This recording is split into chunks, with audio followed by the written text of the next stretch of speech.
एक शाम प्राची टीवी पर सीरियल देख रही होती है। तभी उसकी सास वहां आती है। अरे सीरियल में तो ऐसे मग्न है जैसे आज रात का खाना पड़ोसी आकर बनाएंगे। मुझे पता ही नहीं था आपने अपने बेटे की शादी पड़ोस में भी की हुई है। हैं? मतलब? मतलब इस घर में सारा काम बहू ही करती है, आप तो सिर्फ खर्राटे मारती हैं। अच्छा जी, फिलहाल तो तुम आराम फरमा रही हो, चलो जाओ, ये मेरे टीवी देखने का समय है। आहा, इसीलिए मुझे भगाया जा रहा है। सॉरी, अब तो बिल्कुल नहीं जाऊंगी।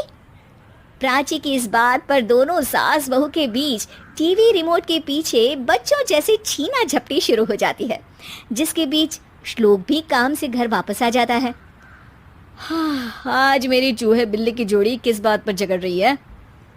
अरे तेरे बीवी मुझे टीवी ही नहीं देखने दे रही। अरे तुम्हारी मम्मी मुझे खाना बनाने के लिए फोर्स कर रही है। अरे वाह, ऐसे बेतुके रीजन पर तो बच्चे भी झगड़ा नहीं करते। अरे मुझे कुछ मत बोल, सब इसने ही शुरू किया है। हाँ हाँ, जैसे आप तो बहुत दूध की धूली है ना। अरे बस, दोनों चुप। प्राची जाओ, खाने की तैयारी करो। और माँ तुम छोड़ो, तुम्हें क्या बोलूं, शांति से अपना सीरियल देखो, मुझे दोबारा लड़ने की आवाज सुनाई नहीं देनी चाहिए। ऐसा बोलकर श्लोक वहां से चला जाता है, जिसके पीछे पीछे प्राची भी कुछ न कुछ बड़बड़ाते हुए रसोई में चली जाती है। हाँ हाँ, सासू जी को तो कुछ बोलेंगे ही नहीं, बस मुझ पर ही हुक्म चलता है, खाना बनाओ, जैसे मैं इनके घर में खाना बनाने के लिए आई हूँ। इसी तरह शाम बीतती है और रात को श्लोक और प्राची की सास खाना खाकर सोने चले जाते हैं, लेकिन प्राची गुस्से में कुछ खाए बिना काम में ही लगी रहती है। इस घर में किसी को घंटा फिक्र नहीं पड़ता, मैं खाऊं या भूखी रहूं। प्राची कुछ देर के लिए रसोई से बाहर जाती है और जैसे ही वापस आती है तो वहां दूध का भरा ग्लास देखकर हैरान रह जाती है। फिक्र पूरी है, बस दिखाना नहीं है। प्राची दूध पीकर सोने चली जाती है और अगली सुबह एक बार फिर सास बहू का कार्टून नेटवर्क स्टार्ट हो जाता है। ये तुमने ही किया है। अरे अजीब जबरदस्ती है, मैं बोल रही हूँ मैंने कुछ नहीं किया। दोनों ने मिलकर पूरे घर को पागल खाना बनाया हुआ है।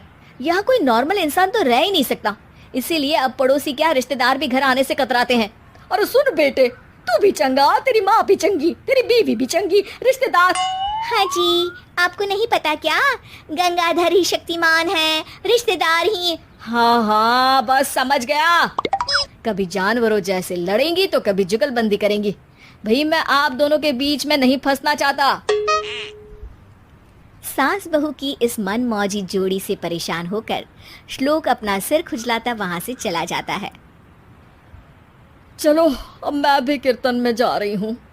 इस पर जैसे ही सास कमरे में अपना पर्स लेने जाती है तो वहां नाश्ते की प्लेट रखी देख मुस्कुराने लगती है और नाश्ता करके घर से बाहर निकलते हुए कुछ पैसे टेबल पर रख जाती है, जिसके कुछ देर बाद सिलेंडर वाला घर आता है।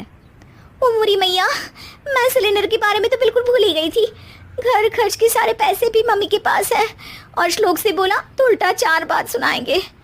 प्राची ये सोच ही रही होती है कि अचानक उसका चेहरा चमक उठता है और वो घर में आकर इधर उधर देखने लगती है। तभी उसकी नज़र टेबल पर रखे पैसों पर पड़ती है, जिन्हें वो सिलेंडर वाले को दे देती है। ये सब श्लोक देख लेता है। अच्छा बेटे, इतना बड़ा घोटाला, सबके सामने मैं तेरी दुश्मन और पीठ पीछे तेरी मेरी यारी। इस पर श्लोक एक प्लान बनाता है और शाम को सब एक साथ बैठे होने पर बोलने लगता है। माँ, तुम दोनों की बहुत लड़ाई होती है, इसलिए मैं सोच रहा हूँ कि प्राची को उसके घर छोड़ाऊं, इससे वो भी खुश रहेगी और तुम भी। अचानक श्लोक की ये बात सुनकर सास बहू शौक से उसकी तरफ देखती है। अरे ऐसे कैसे घर छोड़ाओगे, मुझे कहीं नहीं जाना। अरे तुमने बोला नहीं पर मैंने सुन लिया, तुम्हें मम्मी के साथ रहना अच्छा नहीं लगता, मुझे पता है। अरे वो अरे, जब बहू खुद कुछ काम बोले तो वो तुझे सुनता नहीं, और अब जो इसने बोला ही नहीं वो तू समझ गया। जब उसे नहीं जाना तो फिर जबरदस्ती क्यों कर रहा है? अच्छा, फिर आपको मौसी के घर छोड़ाता हूँ। बस अब आप दोनों एक घर में एक छत के नीचे नहीं रह सकती। मैं इस टॉम एंड जेरी की जोड़ी को और नहीं झेल सकता। है? ऐसे कैसे नहीं रह सकते? तुम्हें इतनी दिक्कत है तो तुम्हारा बोरिया बिस्तर पैक कर देती हूँ, लेकिन मम्मी जी कहीं नहीं जाएंगी। बिल्कुल यही सुनना था मुझे। अगर दोनों में इतना ही प्यार है फिर हर वक्त ये लड़ाई का नाटक क्यों करती हो? देखा मैंने कैसे माँ किचन में दूध रखती है और तुम उनके लिए कमरे में नाश्ता रखती हो, और कैसे वो पहले ही तुम्हारी दिक्कत समझकर घर में पैसे रखकर बाहर जाती है। अरे भाई, इतना ड्रामा तो डेली सोप में भी नहीं होता जितना तुम दोनों ने इस घर में फैलाया हुआ है। तू हमें टॉम एंड जेरी बोलता है ना, तो याद कर वो दोनों भी एक दूसरे को बाहर वालों की बुरी नजर से बचाने के लिए हमेशा सबके सामने लड़ते थे, लेकिन अकेले में दिक्कत के समय मदद भी तो करते थे। बस हमारा रिश्ता भी कुछ ऐसा ही है। और वैसे भी अगर सास बहू में तू मैं नहीं होती तो दुनिया वालों को कहानियाँ कैसे मिलेंगी?